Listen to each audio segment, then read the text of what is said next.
ఆయన చేయగలడు. ఎవరు దీవించలేనటువంటి దీవెన ఆయన ఇవ్వగలడు. ఎవరు చేయలేని మేలు ఆయన చేయగలడు. ఆయనలో ఉన్న శక్తి ఈ లోకంలో ఉన్న శక్తుల కన్నా అధికమైనది. ఆయన నామము ఈ లోకములో పైలోకములో ఉన్న వాటికన్నిటికంటే అత్యున్నతమైన నామము.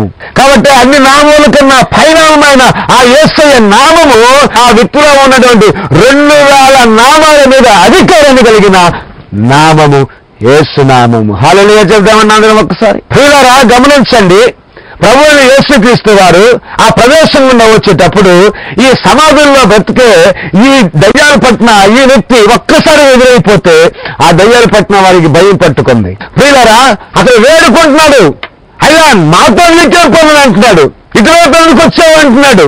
అంటే ఈ మనిషిని పట్టి పీడిస్తున్న అపవిత్రాత్మ బయటకు పో అన్నాడు ఆయన యేసయ్య. హల్లెలూయా.